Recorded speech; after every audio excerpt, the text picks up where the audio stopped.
বৃশ্চিক রাশির জাতক কিংবা জাতিকাদের বর্তমান সময়কে যদি পর্যবেক্ষণ করতে হয়, তো দেখা যাচ্ছে রাশি বা লগ্নের যে রুলিং প্ল্যানেট মঙ্গল এই মুহূর্তে দ্বাদশভাবে অবস্থান করছে, বুধের সাথে রয়েছে।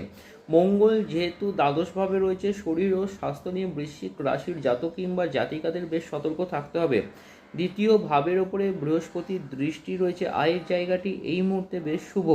তৃতীয় এবং চতুর্থ ভাবের যে কারক গ্রহ শনি এই মুহূর্তে রবি দ্বারা পীড়িত রয়েছে এবং চতুর্থ ভাবে রাহুর অবস্থান রয়েছে।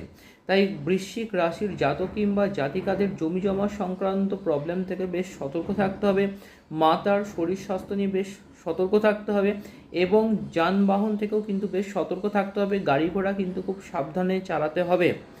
সপ্তম ভাবের ওপরে শনির তৃতীয় দৃষ্টি রয়েছে এবং সপ্তম ভাবের কারক গ্রহ শুক্র এই মুহূর্তে ডেবিলিটেশনে বা নিচস্থ অবস্থায় কন্যা রাশিতে রয়েছে। তাই সপ্তম ভাব থেকে যেহেতু স্পাউস জাজ করা হয়, বৃশ্চিক রাশির জাতক কিংবা জাতিকাদের স্পাউসের শরীর ও স্বাস্থ্য নিয়ে সতর্ক থাকতে হবে এবং সপ্তম ভাব থেকে ব্যবসাও জাজ করা হয়। তাই যারা ব্যবসার সাথে যুক্ত আছেন এই মুহূর্তে সময়টি কিন্তু একদমই ভালো নয়, কিন্তু আফটার 19 অক্টোবর 2025 সেটা কিন্তু অনেকটাই ঠিক হয়ে যাবে। এর মূল কারণ হচ্ছে নবম ভাব থেকে ভাগ্য জাজ করা হয় এবং নবম ভাবে বৃহস্পতির একটা শুভ ট্রানজিট হতে চলেছে। বৃহস্পতি গ্রহ তুঙ্গ অবস্থায় ট্রানজিট করতে চলেছে বা গোচর করতে চলেছে। তাই নবম ভাব থেকে যেহেতু ভাগ্যস্থান জাজ করা হয়, বৃশ্চিক রাশির জাতক কিংবা জাতিকাদের যতই প্রবলেম হোক না কেন, আফটার 19 অক্টোবর 2025 সেটা কিন্তু অনেকাংশে ঠিক হয়ে যাবে।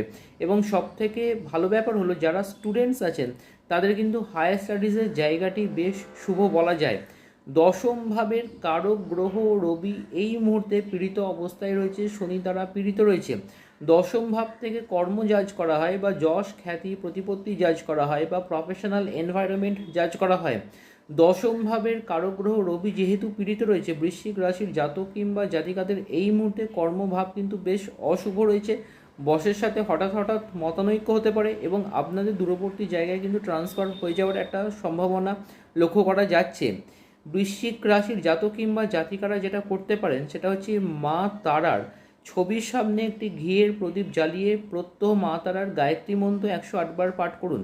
গায়ত্রী মন্ত্রটি হলো ওং তারাওই বিদ্মহে মহগ্রাওই ধীমহি তন্ন দেবী প্রচোদয়াৎ ওং। আবার বলছি, ওং তারাওই বিদ্মহে মহগ্রাওই ধীমহি তন্ন দেবী প্রচোদয়াৎ ওং। এবং ডান হাতের রিং ফিঙ্গারে একটি পলা ধারণ করতে পারেন অথবা তিনমুখী রুদ্রাক্ষ ধারণ করতে পারেন, তাহলে যে নেগেটিভ এফেক্ট সেটা কিন্তু অনেকাংশে কমে যাবে।